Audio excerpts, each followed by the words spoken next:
Reddit did too, and welcome into more important issues. It is Wednesday, July 3rd. Almost Independence Day. It's Independence Day Eve, right? What was the tweet you saw? England blew a 13 colony lead. Yeah. So very appropriate for the current holiday. And we beat England in the U.S. World Cup, the FIFA World Cup the other day. So is it safe to say the British are leaving? One of my favorite TV scenes of all time is in New Girl. Speaking of that, this isn't completely off topic. It's when there's a British guy on the show. They're trying to get him to do something, and they're chanting "British guy doing stuff," and then like this old lady this old teacher wakes up and she just yells, "The British are coming!" It's awesome. Oh, I'll have to show it to you.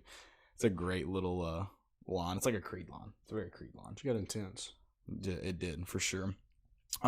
Before we get completely started, guys, I want to tell you about my friends at MyBookie. Ever since I started this podcast, people have been asking me for advice, and usually it's what team to bet on. Truth is, I don't know who's going to win, but if you think you know, you got to check out MyBookie. Remember, who you're betting on is just as important as who you're betting with. That's why I always tell my people to bet with MyBookie. Trust me, guys, they're the best bet this season. They've been in the business for years. They have great reviews online, and their mobile site is easy to use. I would only recommend a service to my listeners that's been good to me. That's why I'm urging you to make your way to MyBookie. You win, they pay. They have in-game live betting, the most rewarding player perks in the business. And for you fantasy guys out there, you can even bet the over-under on how many fantasy points a player will score each game. If you join now, MyBookie will match your deposit dollar for dollar, but only if you use the promo code ISSUE. It's promo code ISSUE, ISSUE. Visit MyBookie online today. That's MyBookie. And don't forget to use the promo code ISSUE when creating your account to claim up to $1,000 in free play. You play, you win, you get paid. Check them out. Do it. If you want to win some money, do it. Or lose some money. Nope, we're winning. That's it. It's America's birthday. We're winning. Almost America's. Yeah, you win somehow. Yeah, you will. Absolutely. We got quite the show for you.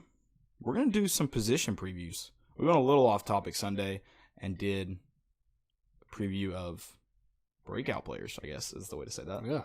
But now we're going to get back. We did defensive line. By the time we get into the first game against Georgia State, we will have completed all of the positions.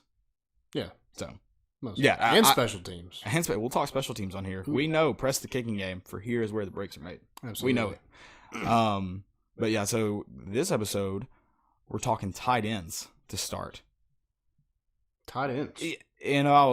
I went to go, I guess I just didn't realize how thin we were at this. Yeah. We know the starter. Yeah. That's about all you know. You lose Eli Wolf, transferred to Georgia. James Brown retired. So who's left? You have Dominique Wood-Anderson. Then it's Latrell Bumpus, who could be a defensive lineman as well. I think he's going back and forth. Austin Pope, Jacob Warren, and then the two freshmen, Jackson Lowe and Sean Brown. Dominique Wood-Anderson is the only guy on the roster that had a catch besides one person. Say that again? Dominique Wood-Anderson is the only tight end on the roster. Okay, I thought you said only person. Sorry. No. You might have said it right. I just heard it incorrectly. He's the only person. It's our boy Austin Pope. He had one catch for 55 yards against Florida. Resulted in a fumble out the back of the end zone. Yep. Didn't he fumble from was it 10-yard line or was it 5? It was like the longest fumble I've ever seen. It was insane how far it went. Yeah. And then when it rolled out the back of the end zone. And it wasn't like somebody punched it out. Like it just like. It would have been a beautiful special teams play if he pinned him deep. Yeah. when we were going to talk about this, I recognize, and everyone should, that Dominique Wood-Anderson is the starter. He is the most athletic. He's one of the biggest. I think the only other one that's bigger than him is oh my gosh, should have wrote it down. Bumpus? Was it Bumpus? I don't know who it was. Maybe. But there's only one other tight end that's bigger than him. So he's got the size to block. Like girth? Weight, height. Okay. That's going to be able to block. Gotcha. So Dominique Wood-Anderson beats most in that, and then he's the most athletic.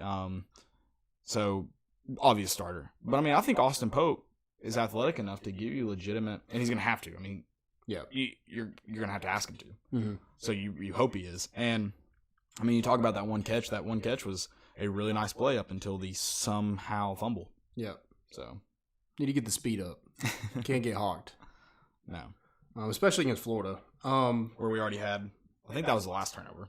Yeah. So we already had 5 turnovers. That's when we thought we were like, okay, if we score right here, we score about 3 more times, we're in the game. I think that was when the Gator fan that was sitting in front of me turned around and Gator chomped in my brother's face, and he was like, have at him. Because I was like, this dude, after like their first or second touchdown, turned around and Gator chomped in my face. I was like, first off, we're adults. You can Gator chomp, but not in my face. Like, no. Yeah. You're not going to talk trash to another adult at a sporting event. Yeah, you're going to lose some hands. But these guys, Jacob Warren, I feel like has had a nice spring. He's super athletic. 6'6". I think he gained 20 to 25 pounds. That was my question about him. Has he put on weight? Because I liked him coming out of high school at Farragut. He had the size 6'6", but he was tiny. So putting him on an SEC front, you weren't obviously going to use him in a run game scenario. Yeah. So, if he can put on weight, I do like him to contribute. Yeah, so last recruiting class, Tennessee really emphasized on that tight end position, adding 2 big guys. Jackson Lowe is a 4-star. He's 6'4", 253 pounds. And then Sean Brown, 3-star, 6'5", 250 pounds. Those are guys that in high school put their hand in the dirt. It wasn't just an outside threat. Now they obviously played a little bit outside, but they also put their hand in the dirt and played the actual tight end position as it was to be made. Right. So I mean, there's some talent on the roster. It's young, but you have Dominique Wood-Anderson, who is the capable starter in the SEC, and then whoever's behind him, the second string, third string, they're going to run some 2 tights. So whoever, I feel like that position's up for grabs, no doubt. Yeah, absolutely. The starter's obvious, and then everything after that is definitely up for grabs. You assume Austin Pope is in that 2 spot, but at the same time, you're not really sure. Yeah, so. I've heard the freshmen have had nice. I know Jackson Lowe was here for the spring. He had a nice spring, and they really like Sean Brown since he's been on campus. So we'll see kind of what happens there. I know Chaney has had good success with the tight end position. He coached Michael Rivera, turned him into an NFL player. Hunter Henry at Arkansas, and then Isaac Nada at Georgia. Michael Rivera's got to be one of the more underrated Tennessee players of the last 10 years, right? Oh, yeah, for sure. That dude balled out. Is he still in Oakland? I don't know where he's at, actually. He had a good couple first few years. I don't know how I was going to say that. And then, I'm not sure where he went after that. But as far as Tennessee goes, he was here when Tyler Bray was and balled out, and then had a good few years in the NFL. And I'm not sure where he's at either. Landon's gonna grab that for me though. So I know it's been a big. Like everybody's been wondering, what are we gonna do at tight end? Because he is not. I think he's a free agent right now. I think he last played in 2017 for Jacksonville. Actually, I did know that actually. I remember him getting traded there. Yep.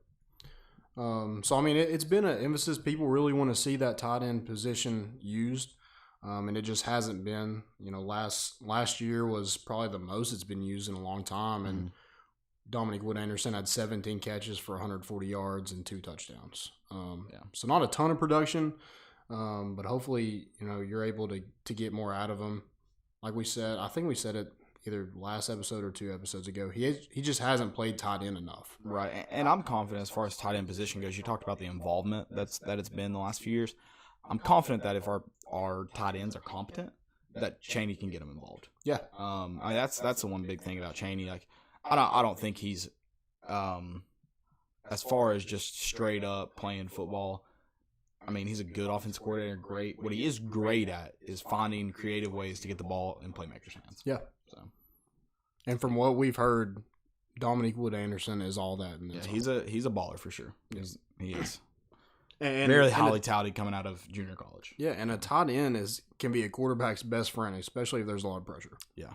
Just check it down, let him get a few yards. And in our quarterback's sake, check it down fast. Yeah, please. I was telling someone, I was actually talking to someone yesterday, I think. They asked me what I thought about JG, and went ahead and told him, and they're like, well, I mean, they were for JG, and they're like, I mean, our offensive line's terrible. I'm like, dude, I'm with you completely. One of my favorite plays to talk about, to give a great example of how bad our offensive line was we had to throw a tight end dump route, or we threw a tight end dump route, and that's just pop up from the snap and pop up and throw it. And he got hit as he released the ball. Yep. So I'm with you, like, as far as that goes. But yeah, so those checkdowns might come earlier than than you want them. Yeah, for sure. So that's not a checkdown, but reminded me of that play. So yeah, that's my favorite JG and how the offensive line did not help him story. Yeah. Also, I watched the Alabama game the other day. I don't know why I put myself through that, but I was like, I'm gonna do it. And how were there not more targeting calls in that game? Like on us or on them? On them. Like, I know I'm wearing orange goggles, but like, come on. Because they're Alabama. Like, I mean, they don't do anything wrong. And then, like, Nick Saban doesn't coach them to target. I think if I understand launching, there was a lot of launching in that game. Yeah, especially on our quarterback. Yes. I mean, they were Madden, Charles Davis, and who's the other guy with him? In Madden on the commentary, Charles Davis and that big line where they're just teeing off on it. Yeah, that's what it was all season. Yeah, especially against Alabama when they had Quinnen Williams and a bunch of first round draft picks. Yeah, it was a little rough go around for our boy JG. Just a little rough. But hey, I mean, I know people don't want to hear how tough he is, but good God, you got to give him a little bit of credit for that. I know it's the same QBR thing, and it's one of my stupidities. As far as like that kind of stuff goes, like, I'm not gonna sit here and be like, oh, he's a great quarterback because he's tough, but man, you got to give the kid a little bit of credit. We joke about how he's obviously name searching on Twitter a little bit, but at the end of the day, he gets up from every hit. Oh yeah, and even if it takes him a few weeks to recover from the 10 consecutive hits, he's back eventually. So yeah, it's that I get knocked out and I get up again. So I'm gonna credit him a little bit. As funny as I find that kind of stuff, I'm gonna credit him because I don't think I've got the mental fortitude to, after the Alabama game, to finish out the season. Yeah, I mean, some of those hits, you're like, dude, just stay down. Yeah. I can't. My phone is cracked, so I can't read your all's names. I'm so sorry. I gotta get a new phone. I just haven't had time. Said, I don't know, man. I think the worst play was the first play of the season against West Virginia. That was definitely the most deflating, and it was very evident. Like, that was basically like the dump. I mean, he just literally hiked it, 2 or 3, spun, and yep. And that one, like, you were hopeful your offensive line improved a little bit. I mean, I don't think anybody expected a big jump, but you also expected Brandon Kennedy to help you, and that's the guy who got blown by. At least touch somebody. Yeah. So definitely. Which it looked like Brandon Kennedy. I've heard that was not his fault, but I'll have to go back to confirm. It looked like him. It did. I'm not going to argue that it was definitely one of the worst because it was the most deflating play. I mean, I'm sitting there and I remember not again. Not again. Wow. I can't. Yeah, all you can say is like, wow, that actually happened. Wow. Yep, that was. You practice your first play all the freaking time, and then the first play is that. That's the result. How many times did you run that on Thursday alone? Yeah. Or Friday alone? Yeah, and it probably worked every time in practice. Against air, that's a beautiful play. Yeah. Yep. Our offensive line may not be very good against air, so I'm not going to say that for sure. Yeah. I'm not going to say that for sure. We're going to jump into some Vol basketball. It's been a rough little go around. And I'm not even going to say like the Blackshear, not getting Blackshear was like the worst thing ever, because I don't. And I mean, I hope I said it on the show. I know we talked about it. Like, you want Blackshear, but it's not the end of the world if you don't get him. Like, I'm not going to sit here and bullcrap you. I thought he would have helped our team a lot, but I also don't think it's like, oh, our team's going to be terrible now because we don't have Blackshear. Yeah. So, I mean, it wasn't like set in stone that he was coming to Tennessee. I mean, the dude took a world tour. Yeah, he was definitely putting his name out there. But yeah, I mean, it would have been nice. I'm not disappointed, I guess, to not get him. Yes, especially to lose him to rival Florida, who didn't come in until, well, you suspect didn't come in until later. You weren't hearing, so that was a little disappointing. It didn't. I don't know. A lot of people were like, I saw a lot of people. I don't know if it was jokingly or not, but it didn't seem like it, about the whole fire Rick Barnes after we didn't get Blackshear. And that's just, I don't know. I mean, I'm definitely not on that train by any means. But I'm not saying Rick Barnes is. I have a hard time believing Rick Barnes lied to a recruit or a recruit's parents. But there is a rumor going around about it that he lied, and then there was another rumor that someone put out there that it was about a drug test or something. I don't think Rick Barnes would lie, but I do think something happened. And I'm not saying he lied. I'm not, but I do think something happened pretty late to put Florida in it, because you heard at one point Tennessee and Virginia Tech. Yeah. So, and again, those could have been the lies too. Florida could have been in it the whole time. Yeah. So, yeah, and then that leads me into what we were going to talk about completely, because I was just talking about what the Vol Hoops Week has looked like, and that's DJ Burns entering his name in the transfer portal. Yeah, which is really strange. After we didn't get Blackshear, you thought, they would have to open up a scholarship for him anyway. It could be one of those, Zach Kent. You heard DJ Burns as well. But it was very strange for me that people kept mentioning DJ Burns, because if you remember last year, he was the highest rated player on this roster. Mm-hmm. And he redshirted. I feel like it could have been a number of things that rumor could be true about Rick Barnes. Right. I don't know if I believe that. The man came out in a press conference and flat out said, I probably would have been at UCLA and everything happened perfectly. Yeah. I don't, so, what's he lying about? Yeah. It could have been, what if he tried to cover up a drug test? Yeah, and that could be something, because he didn't lie. He just told the parents, hey, I covered up this drug test. Maybe don't be like... He lied a long time ago, and now he's witnessing. Yeah, he's confessing. Confessing, yes. Yep. Confessing. And the DJ Burns thing is just weird. I think something had to happen this week, and a lot of people said he was on his way out already. Then why wait until July 1st to enter your name in the transfer portal? That makes absolutely zero sense to me. He was not on his way out until last week. And you cannot tell me otherwise. You don't wait to put your name in the transfer portal. You don't. And you can't say he wouldn't get playing time. Look who we have down low. Yeah. We have Fulkerson, Zach Kent. Yep. Who else? No. Yeah. He definitely was going to be there. He was going to be probably a starter. If not, he was going to be the sixth man. The first guy off the bench. And I'm not. And a lot of people are saying if we had gotten Blackshear, he was gone. Fair, but he's still gone, and we didn't get Black. So again, I get back to my point. If he was on his way out, he would not have waited until July 1st, unless he's getting terrible advice. From people. I think it could have been maybe he wasn't developing like we thought. And I've heard that, but I also, last year, a lot of the players were saying Burns and Johnson were the two best players on the team. Yeah, I think we talked about that in one episode. I think a little bit of that was, those guys blowing smoke and just, talking up the younger dudes. Mm-hmm. But we knew Jalen Johnson could shoot. We knew he had that potential. He played pretty good defense when he was on the floor. And then you mentioned DJ Burns being the highest rated player on the team. So it's not far off to say they were probably two that they may have been raw, but they were probably two of the, at least the better young guys that weren't playing. Right. And you got to remember, DJ Burns should have been a senior in high school last year. This is weird to me, and I'm curious to see how it plays out. And I don't forget that DJ Burns can still stay at Tennessee at this point. Yeah. So he's not gone.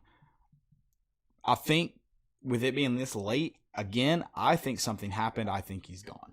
Yeah. Because it happened so late. Had he done this in May, I'm maybe thinking, he could come back. He could be testing the waters and seeing if he can find a better situation.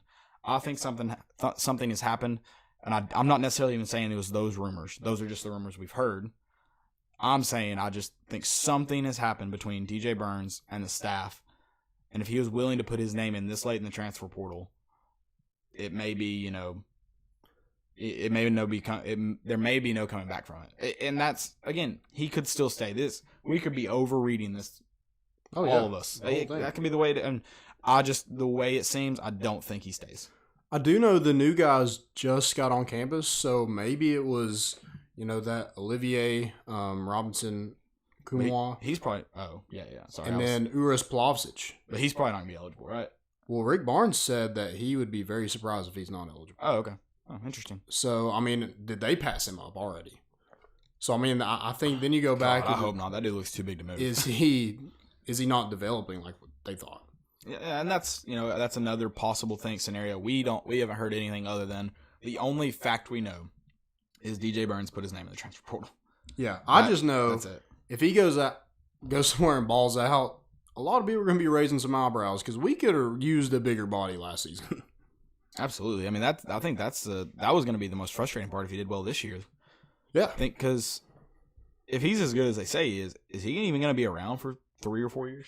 Maybe not. But again, everything we've heard to this point about DJ Burns has been, other than him being in the transfer portal, is rumor and hearsay.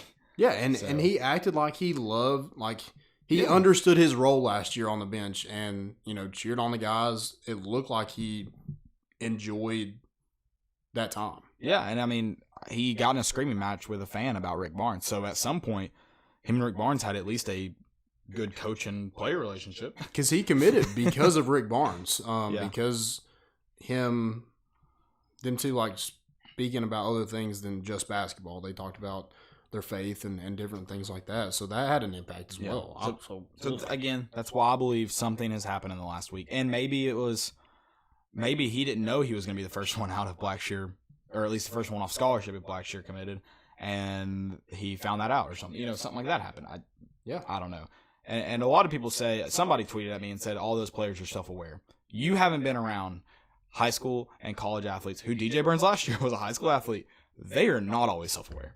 No. They're actually sometimes the complete opposite of self-aware. Yep. So to sit here and tell you, oh, they knew the whole time. No. They probably, a lot of those guys, especially the D1 guys who know how good they are probably sitting here saying, I dare you to try and come to take my scholarship. In terms of I'm better than him. Yeah. So, I'm not buying the whole, they knew who was out, because you can't tell me DJ Burns isn't better than Zach Kent. If you tell me that, he's on scholarship, right? Am I wrong? Yeah. He is on scholarship. If Zach Kent is better than DJ Burns, I will streak through the quad. No, I'm just kidding. I mean, there's no way. I can't come up with a bet that'll. Yeah. I mean, we haven't seen either one, so I guess we don't know for sure. But if I had to put money on it, I would probably pick DJ Burns. Yeah. Yeah. No, yeah, you're right. We haven't seen either one. I don't think the ratings. Which is really weird. I still don't understand that. I still don't understand. We heard a lot about Zach Kent, and then last year he was hurt and he came back from injury, and we never saw him. And I agree. I mean, I guess he couldn't help you enough to even give you a few minutes as that big man. But yeah, we definitely could have used another big body. Because 80% of the time, Kyle Alexander was in foul trouble. Yep. And then, Fulkerson came in and dunked on people. So, But I'm definitely not ready to fire Rick Barnes. Whoever's saying that is ignorant. I mean, the man won 31 games last year and was 18-0 at home. Yeah. On a team full of 3-star athletes. I don't want to hear, and one of them was a consensus All-American. Yeah. So I don't want to hear anybody saying fire Rick Barnes. And you can, stupid. I'm not going to argue if you say he's overpaid, because I'm not disagreeing with that. But me and you talked about when the extension happened, what we're paying for. Yep. So, and that's what we're paying for, is to not start over. And I gave out the example of Texas, the last team to get rid of Rick Barnes. Yeah. Look at them. I need to pull up their tournament stats, but it's not good. Last year they didn't go, right? I think they did not go to the NCAA tournament. I know they're in the NIT tournament, and I think they're in the championship game. I do not know if they won that or not. Ooh, I think they did win that, because everybody was making fun of them for they're the ones who made the graphic for the NIT championship, aren't they? That's hilarious. Yeah. So probably. Aren't they the ones who made the graphic for the GPA? Mm-hmm. They need to stop making graphics. Yes. That is correct. Yeah, so but they thought, I mean, that was one of the best up and coming coaches in college basketball at the time. Yeah. Shaka Smart? Yeah. Yep. Well, I even wouldn't call him up and coming. He was there. He was just not at a big time program. My thing is, who else are you going to get that you think is so much better? You're not getting Coach K. You're not getting Roy Williams. You're not getting, I don't really want to say it, but Calipari. I mean, and we don't really have anybody that was, a great player in the NBA where you can just go get them and just recruit based off them being famous. Right. And by the way, they made first round exits in 16 and 15. They made 16 and 18. They made a second round exit, which isn't ideal, in 15, but that was Rick Barnes last year, right? 15? His first year here was 15-16, right? Yeah. Sounds right. Yeah, that sounds right. Because he's been here 4 years. Sure. Yeah. And then, they they won the NIT this year against Lipscomb. Dang, what a win, Shaka Smart. Yeah. God, I would rather win an NIT than be in the Sweet 16. I can tell you that. And somebody tweeted that, oh, Rick Barnes had all that talent and went to the Sweet 16. Do we have to remind you that Butch Jones had all that talent and made it to the Music City Bowl? In fairness, we did want to fire him. Right. No, I know what you're saying. I mean, but we gave him another year. Yeah. But I mean, yeah, let's see. He started at Tennessee. His first year was 15-16, yes. So, yeah. But I mean, yeah, I don't know. It's Rick Barnes' fourth year. He won 26 games his third year, 31, like you said, his fourth year. Yep. 31. And he did it a lot. A lot of it. Let's see. He recruited Grant Williams. He didn't recruit Kyle and Schofield. I think that was it. So he did with most of his players. I don't think Lamonte didn't recruit Lamonte because he's a redshirt. Oh, that's right. senior. That's right. Lamonte was on that roster. Bowden, he did. He did recruit Bowden, yeah. So I mean, give him some of the guys, and then first and second in the conference, which I feel like yes, I would with you. We should have won at least the regular season. I'm not going to sit here and tell you we should have won the tournament. If you watched that game or if you were there, we never had the momentum. It was not going to happen. Auburn was not going to be beat. They made it to that Auburn team made it to the Final Four. Yep. They were not going to be beaten postseason without their best player, Chimo Kiki. Yeah. So they were not going to be defeated that day. So I'm not even going to say I don't know a lot of teams that beat Auburn that day or even in postseason. Look at the teams they beat in postseason. Yeah. So we beat what 4 ranked opponents? Is that right? I don't remember. Because you beat Gonzaga, you beat Kentucky twice, and then no, I guess that's it. I don't remember. Yeah. So you won 3, but still, you won 3. You're 15-3 in the conference, 18-0 at home. Yeah, and I don't know. I hate that I have to sit here and rattle off Rick Barnes' stats especially coming off Konzo Martin, Konzo Martin was supposed to be an up and coming coach. That was supposed to be pretty solid.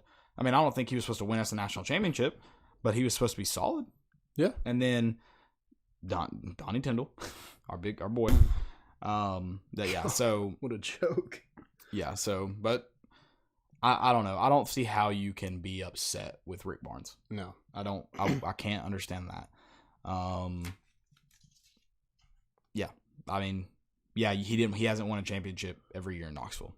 Yeah, and the offseason hasn't been... that's about the only thing I've got on him right now. The offseason hasn't been ideal, but you missed on Blackshear. You might be losing DJ Burns, but we don't really know what happens behind the scenes. No, I'm curious to see what happens with that situation. Like I said, I think something's happened. Yeah. I'm not willing to say it's Rick Barnes' fault, but I'm not willing to say it's not at this point either. So yeah, I'm also brought in a 7-2 transfer. Yeah, and a 4-star that just came out of nowhere. Yeah. And committed. And he brought in Josiah James as a 5-star. I'm willing to wait. Yeah, I'm willing to wait. Let's relax. Yeah, relax. I'm willing to give him another year before I start calling for his job. Nah, more than a year, but unless this year is disastrous. Yeah, then we'll talk. Mm-hmm. But I'm willing to at least make it till November. To start doing all that. Ooh, you got me worked up over there. Yeah. You need to get worked up. Yeah, I'm sweating now. Which state, going back to football, I guess this is kind of a recruiting thing, right? Which state has the best football? Yeah. So I kind of split it up into team and individuals kind of deal. Okay. So who has the best team football and then where I think the most talent comes from? So I kind of went there. I went talent and overall football experience. Okay. So that's why So is this high school or college? High school. Okay, that's what I thought. Yeah, but you said experience. I guess the best football, so I guess it doesn't have to be. Well, just best football period. When you said experience, I thought maybe you were talking about colleges, so that's why. Okay. Well, I was thinking about I went high towns school. Shutting down, big stadiums. I feel like that's if you want to go over, if you want to go based off experience, I have Texas as number 1. Yeah. Oh, yeah. If you're just going around football, mm-hmm. the thing, like you said, town shutting down. People tailgating, I mean, look who Baker Mayfield is from Texas. Yeah, Kyler Murray is from Texas. Oh, they definitely don't lack the individual, but I've got Texas as one of the better teams. Where are you going to find some of the best teams in high school football? Texas. Yeah. And then I've also got California. Mm-hmm. And I think that more has to do with the money they bring in. Oh, yeah. And they're able to go and get if they're not recruiting, bullcrap. Like, not buying it. So I've got them listed as a team, and that's where St. John's Bosco is, who travels anywhere and everywhere to play the best teams. Yep. And then there's teams like that all over. And then California also has talent too. Now the two talent states I'm going to go with are Florida and Georgia. Mm-hmm. That's a big talent pool. And I'm not saying Texas lacks it or California, but I think if you just stacked up ratings next to each other, I'm taking Florida. I haven't looked at it. I'm just assuming I'm taking Florida and Georgia. I'll take Georgia over talent because I have it based on talent per population. So Georgia only has 10 million people. California has 39 million people. Yeah. Oh, if you leave it that way, yeah. Definitely. So, as a hotbed, Georgia is where, half of Tennessee's roster is freaking Georgia. As it should be. Yeah. So, I have it based off that. Now, if you're looking at best teams, you got to go with St. John's Bosco, Mater Dei. What's Henry Teoto? What's Kevin Simon? Where did they go? What was that movie about? The movie. Yeah. God. I'll have to look it up. Yeah, and you talk about those experiences, and I'm sure you get those in small southern cities. Bigger southern cities are not that way, especially anymore. But De La Salle, yeah. But if you roll out, if you go out to Greenback in right here in Tennessee, just south, I guess, of Maryville. I think that's right, south of Maryville. That's a place that they tailgate for high school football games. Yeah, they're grilling out in front, and even schools and it's more for like rivalries, but even just some regular season games will completely sell out standing room only here in Knoxville. And Knoxville is a pretty, as far as the experience of football, there's some teams you can go to, some schools you can go to, and get a really, really good high school football experience. Yeah, I would say Tennessee's maybe top 10. Yeah, as far as states goes, I would definitely think Texas, Florida, Georgia, California, and I might throw Louisiana in there as well. I feel like Alabama has to be in there as far as you just mix in that, like I said, the Southern thing, and then I don't think obviously a lot of their players don't come from Alabama, but it is what they've done in their college program, Alabama and Auburn both. Yeah, so they're doing all right, and that's got to be some in-state talent too that they're getting. So yeah, I definitely got to throw Alabama in there. I was probably looking at more of high school there. Yeah, their high school football isn't, but I would guess as far as talent goes, I'd say Tennessee's made the jump in the last couple of years. Tennessee's talent has risen quite a bit in the last few years. Yeah, but I'd say it's pretty close. If you go back 5-10 years ago, I would assume, I'd have to look at the numbers. I would assume we're pretty neck and neck though. Yeah, and you look at Alabama used to have the best team in the country in Hoover. So. Yeah, that's true. I forgot about Hoover. Yeah, so you just got to think about things like that in terms of like, yeah, I don't think they're a hotbed by any means, no. But it's obvious they have enough talent to sustain a quality state as far as in Tennessee with Maryville, Alcoa. Maryville, two of the best teams in the state across any class used to be 5 miles down the road from each other. Yeah, and then Whitehaven in Memphis. Who else? Innsworth in Nashville. Yeah, Innsworth's pretty new, but and then you look at Innsworth's rival in NBA, they usually have a quality program. Shout out to Chad. And then Brentwood Academy. Brentwood, yeah. Catholic has become. Yep. I feel like here in 3 or 4 years they're going to be the pristine. Yeah, especially them going down to Division II. That's going to help. I think it's going to help them a lot, especially as far as getting talent that's in Knoxville. Yeah, so that'll definitely help them a lot. Yep. Help them a lot. If you look at, this is probably more like 90s, early 2000s, and then before that too, but Science Hill and DB used to be premier programs. Oh, yeah. They're not. It's not that they're like terrible now or anything, but they used to be premier. So, but yeah, so. I'm trying to think of anybody else. MUS is good. Memphis University School. God, I can't think of anybody else. Trying to go to Chattanooga and see if I can think of anybody down there. Baylor, yeah, Baylor. McCallie is pretty good. I think there are, yeah. I can't remember Baylor or McCallie. Sorry, excuse me. I don't know who else. I'm trying to think in between them too. Like who's? Then you got, Farragut has been good. Yeah, Farragut's Farragut's always kind of been middle of the pack, and then years like they win the state championship, or I think they went to the semifinal the year before that. Like they've had those really up years. And Fulton was good for. Yeah, Fulton. Especially those 4 years back to back. I was going to say those 4 or 5 years. They were probably across all classes the best team in the state there for a minute. Yeah, I remember I went to Amari Rogers senior year. It was Catholic Fulton playing in the semifinals, maybe, or the quarterfinals. Quarter semis, yeah. And the winner, that was going to be the state championship, 100%. So right. I didn't realize too. I think it was Jesse Smithy of 5 Star Preps that tweeted out like, "What's your most memorable, or not most memorable? If you could play another high school game again, like what would name that game year?" And Powell in the '90s had a ton. So I guess they were hanging around in the '90s. Like, yeah, they were never really able to win the big one. They always, or even when we were in school, they had a couple good years. So what would you pick? The game that I had to see play over. Shoot, I'd say I've been watching high school football for so long. I don't know, because I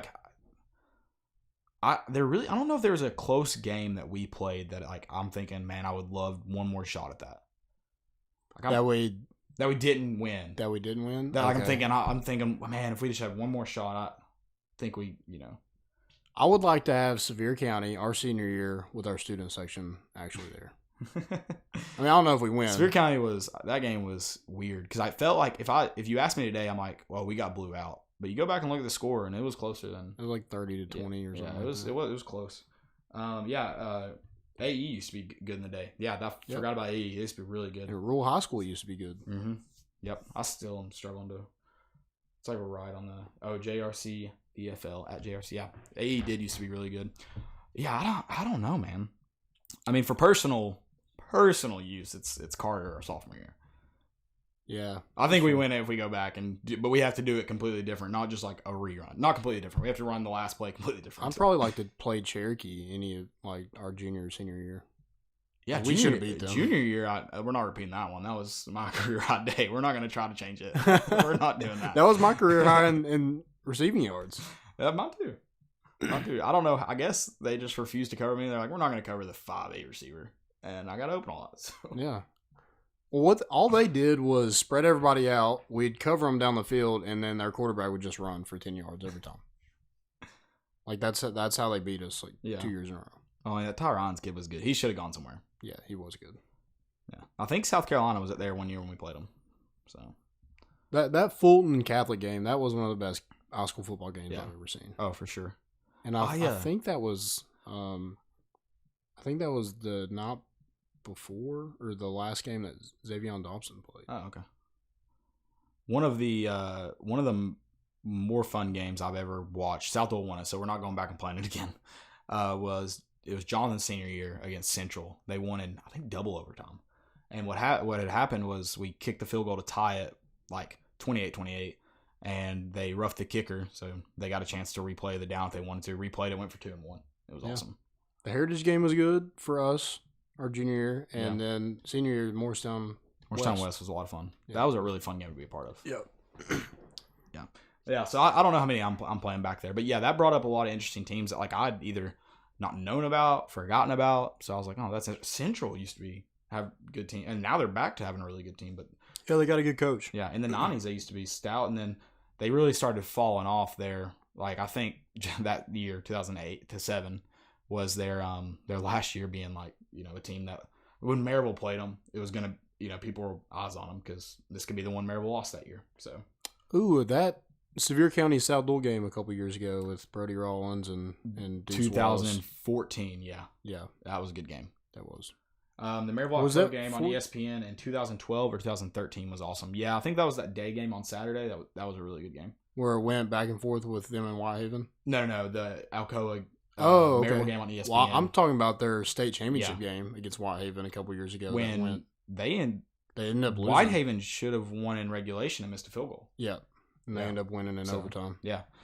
Yeah. So, if on that Jesse Smithy thread, it's very interesting. It's good especially if you appreciate high school football. Some people don't. Did he have a birthday recently? He did. Happy birthday, Jesse. Yeah, happy birthday. moving on to our segments, but before Actually, Twitter questions. We do have Twitter questions. We do have some Twitter questions, and we do have you have some recruiting. Philly. Huh? Oh, Philly. Yeah. But I'll get to the Twitter questions first. First question is from TWA at TWA 106-72793.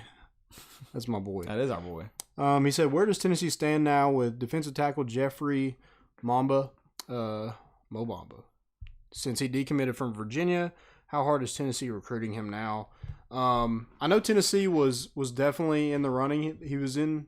We were in his top 3 with Virginia, Florida, and us. And he committed to Virginia.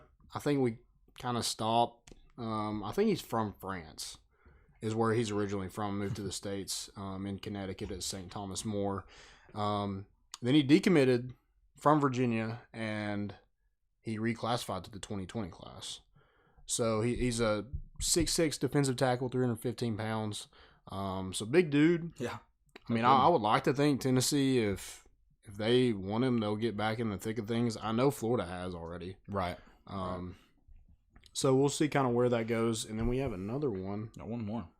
From Luke A. Thomas. At Luke A. Thomas said, "Where do you think Haynes King ends up, Tennessee or A&M?" Ooh, with Harrison Bailey committed, man, that's especially right now. That's tough because, I mean, this is a kid that I could see going all the way through the fall uncommitted. Well, I would think that too, but his dad is his high school coach and a great coach at Longview. And so I think they kind of want it to be done before the season. They're the reigning Texas State champions. They're ready to get this season started. I feel like they would kind of want it to be over with. Gotcha. Okay. I mean, to focus on that. Now, I could be totally wrong, but that's my thought on it. Okay. I mean, I know he loves Jim Chaney, loves Jeremy Pruitt. I think the only thing keeping him from Tennessee is distance. Okay. Yeah, I mean, that's definitely going to play as a factor. If that's the main factor, let's say distance is. I mean, obviously that's A&M. Yeah, I'm curious if how big the Harrison Bailey thing is going to play into it. I don't know if, like I said, these kids aren't necessarily self-aware. I don't know how. I don't know Haynes King personally, so I can't say. But a lot of those guys, I mean, look at Georgia.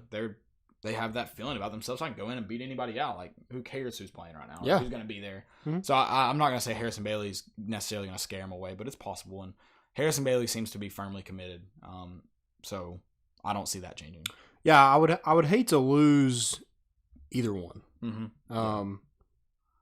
But you got to get at least one of them. Yeah.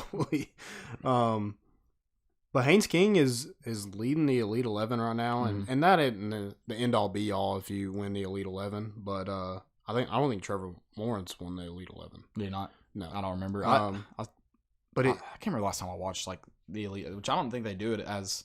It's not they cover as heavy as they used to a few years ago. Yeah, it's not a big like series or anything like that. But he was leading at the end of yesterday, and I think Harrison Bailey he's kind of went up and down the rankings. I think he was up to 4th and went down to 6th. Gotcha. But Haynes King, he's I think a 3-sport athlete, so doesn't have that round the clock quarterback coach. But he's a solid athlete, and I mean it shows. And a lot of that's 7-on-7 stuff. But Harrison Bailey has been incredible at 7-on-7. So I mean, I think it's a good competition. I think Tennessee needs something like that, quarterbacks to push each other, because I don't think it's been. No, the last few years there hadn't really necessarily been that. The Dormady, Garantano, but it was just like, God, who can throw the least amount of picks. Right. That was a tough one. That was a tough QB battle to watch unfold. Mm-hmm. And I think it came down to, all right, Garantano's actually going to get back up when he gets hit. It may have. I mean, Dormady did get hurt eventually. Right. Messed up his shoulder. So. But if I had to pick right now, I would probably say Haynes King to Texas A&M just because of distance. I don't necessarily disagree with that fact. I think if he, with everything we know, he commit, and it was tomorrow, Texas A&M. Yep. His parents wants to go see him play ball. You can't really hate him for that. No, absolutely.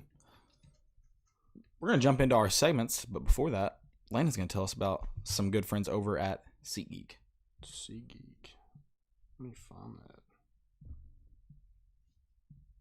Oh, we forgot Philly. Oh, yeah. Yeah, we did forget to talk about Philly. We're jumping around. The Philadelphia Volunteers. As we know, the NBA free agency is a lot more entertaining than the actual season. By far.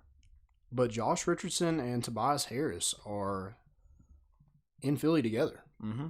It's really cool. Pretty cool to see. Yeah, especially like these players have had great last few years in the NBA that are like their names are getting bigger, to see them come together and get a chance to play. Especially Tobias Harris got paid too. Oh, yeah. So 5 years, $180 million. He averaged 18.2 points per game, 7.9 rebounds, and 2.9 assists. Good defender. I feel like he can really take off. I think Jimmy Butler kind of held him back a little bit scoring-wise, but he, like I said, he's a good defender, and I think he could probably be the household name. You know, him and Joel Embiid, of course. Yeah. In Philly, and then Josh Richardson. I didn't realize Josh Richardson was only 25 years old. Yeah, he was here with, I think his last year was Tyndall, was it not? Yeah. Yeah. And so he'll be 26 in September, I'm pretty sure. But he averaged 16.6 points per game, 4.1 assists, and then 3.6 rebounds. He's somebody that can spread the floor. He came in mostly as a defender, but has really showed that he can shoot the basketball. As we saw in Tennessee, he got better every year. Yeah, and the NCAA tournament was incredible. Every year that he got better with the ball in his hand. He's always been a great defender. Yep. So, and I feel like the pressure wouldn't be on him as much to score. Yeah. So I think that could really help him step his game up. Absolutely. I mean, those first years in Miami, when he got just a few minutes here and there, I mean, he would come in and he'd have a top 10 highlight play. Yep. So, but I think he's gonna play more than he did his first year in Miami. But that's just kind of an example of, I think he can be a really dynamic player. Yep. He's got the ability to. Great defender, and I think he's going to be great for Philly because they can have Josh Richardson defend the best player on the opposing team, and they're going to be fine. They got Tobias Harris, Joel Embiid, Ben Simmons. So right. Oh, and Al Horford. They're going to have a good team. They do, Al Horford. They're having a good team. Good team. Yeah. I didn't realize the Philadelphia Bulls. I thought they might have crossed paths at Tennessee, but I think Tobias Harris's last year. It was right before Richardson. It would have been because Richardson would have been there. Konzo's first year, I believe. Yeah. Right? Was Konzo there? Which he could have redshirted. I'm trying to remember. I mean, he wasn't there until at least Konzo was there. So he didn't play under Bruce. I know that. Tobias Harris was in the 2011 draft, and I think Richardson was in the 15. The next year was Richardson's first year. Yeah. That makes sense. Yeah, that makes sense. So I'm excited to see them. Yeah. Oh, I mean, I'm going to end up watching the NBA with two balls on the same team, and then Grant and Boston. I'm going to end up watching the NBA this year. And if you want to go to a game, well, I'd like to take a second to introduce our friends from SeatGeek. Let them take the confusion out of your ticket buying experience. Instead of shopping dozens of sites to find the best deal, let SeatGeek do the work for you. Their app scans the web for the best deals to your favorite game, concert, or show and rates them on a scale of 0 to 10 to let you know if you're getting the best bang for your buck. Green dot, great deal. Yellow dot, good deal. Red dot, not so good deal. Use promo code ACAA at checkout to receive $20 off your first purchase. That's 2 free beers at the stadium on them. What are you waiting for? That's promo code ACAA for $20 off your first purchase. SeatGeek. Life's an event. We have the tickets. Guys, go check them out. Do it. Go check out the Vols in the NBA as well. Spend some good time. Good fun in Boston. Boston's a cool city. Yeah, do a little So dance. I've heard. I've never done it. I don't know. Philadelphia is a cool city. So I've heard. I don't know. Yeah, I haven't been. Yeah. Cheesesteak. Yeah. Absolutely. Well, let's jump into our segments. Our first one's our Jumbotron. And if you remember from Sunday's episode, Jumbotron this week is the best wedding. It's wedding season. The best wedding reception songs. I hope you... Not like, what are we dancing down the aisle to kind of deal. Oh, yeah. So, best wedding reception songs. So, can I throw out, can Cupid Shuffle be since I gave it to him last week, can that one be out? It can. I don't like everybody's like. No, I'm saying like, can I just? Oh yeah. So because I've got 4 you can't use it. that I would love to say. Okay, cool. So that one's out there. It's a gimme. So I got 3 now. I got 3 spots. Okay, yep. Cool. So I'm gonna start off with the first one. An absolute banger. I want to dance to somebody. Ooh, that's a good one. That was played at my wedding. It's a great one. Electric, if you will. Oh, speaking of electric, I have the electric slide. Oh, okay. There you go. It's electric. Yeah, that's a good one. That's kind of similar because that one gets everybody out on the dance floor. This one gets everyone out there, young or old. Whether they really know it or not, because I've seen some people somehow mess up the choreography to this one, but the YMCA. Oh. I'm watching some people do it, and they're like, I'm like, what did you just spell? But hey, they're out on the dance floor. That's all that matters. And my favorite thing to do is to do the white people train to the YMCA. You know, you go the dance floor. Everybody's got to do it. Yeah, that's my favorite thing to do. So I'm gonna go with the wobble. All right, get in there. That's definitely the becoming the new mom dance. Like all the moms are coming out on the dance floor when it's time to wobble. Oh yeah, yeah. My last one. And this one is awesome to hear. You hear it at every wedding. Doesn't matter who the bride and groom are. Doesn't matter how old they are. Doesn't matter the kind of people at the wedding. Sometimes you're like, oh, am I allowed to sing this? Doesn't matter. Everyone does it. And everyone sings the vulgar parts sometimes. And I'm like, whoa. Yeah. Get Low by Lil Jon. Everyone's in there. Oh, no. And then they just keep going. And there's like a 4-year-old kid out there like dancing to it. And I'm like, okay. He's going to be dancing to it at prom here in a few years. But yeah, so that one really gets the people going.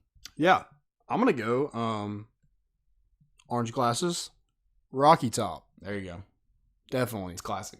Yeah. It's classic. Especially if like the bride's family, which you don't really like the bride's family anyway, probably.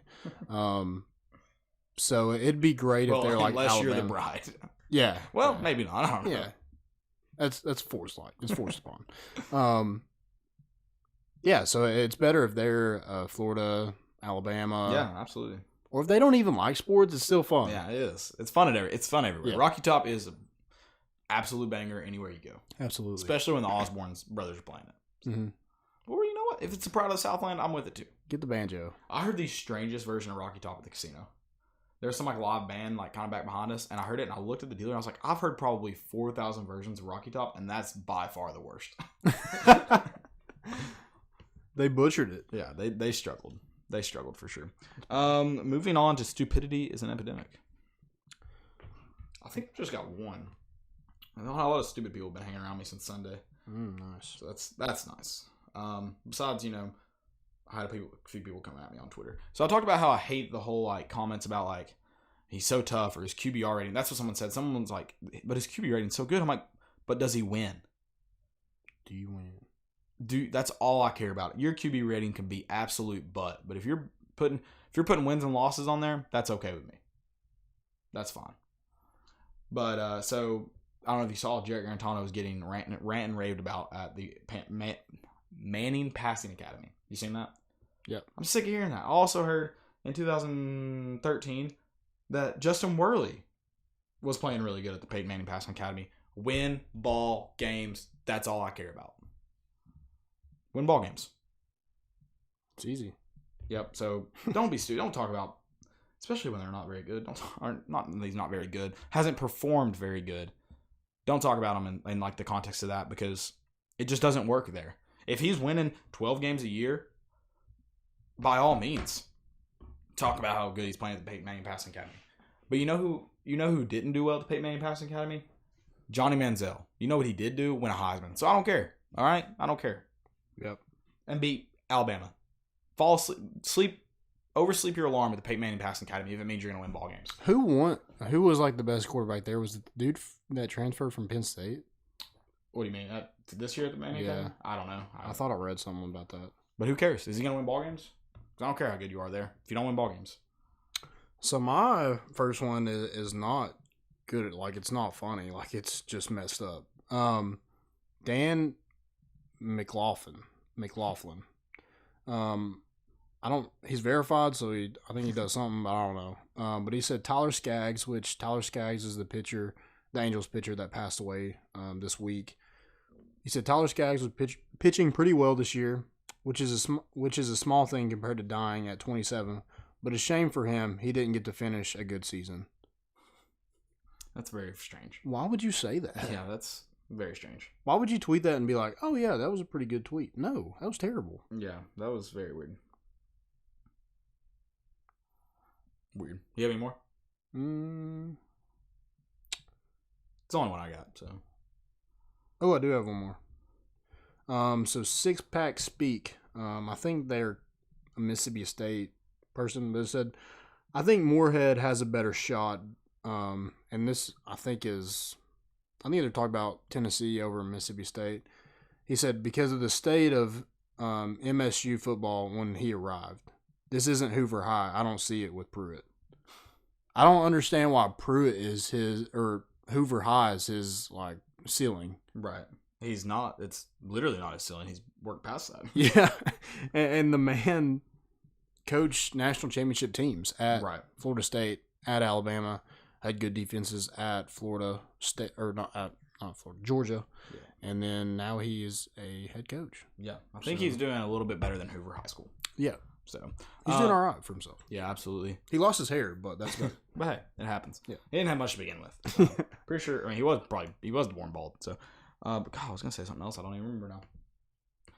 Oh well, we passed it, guys. Oh, this one say if you're not doing anything tonight, 9:30, U.S. men's national team plays Jamaica in the semifinals of the Gold Cup. Sunday, I don't know the time. The women play in the FIFA World Cup final. So make sure you do that. Sip your tea. Sip your tea. Sip your tea. Someone called that classless. That's not classless. It is classless. No, just kidding. I'm not gonna go there. It's probably bad. But yeah, seriously, watch those. Get into soccer. That's talking soccer. There's really nothing else on, isn't it? Is it All-Star break yet? Monday is the home run derby. I'm pretty sure. So surely it's already started. Yeah. I don't know when the games baseball start. So no baseball right now probably. So there's nothing else to do on this fine Wednesday night. Hope you guys have a wonderful 4th of July. Next week's schedule may look a little bit different, but we'll be here twice, so just make sure you look for us. Yep. And you can check us out on iTunes, Google Play, Spotify, YouTube, pretty much anything that you can find a podcast, we're probably on it. Yep. Also on armchairallamericans.com. And that's it. And Twitter. Have a happy 4th. Yeah, and Twitter, of course. Have a happy 4th, and we're bringing the boat in, and we out.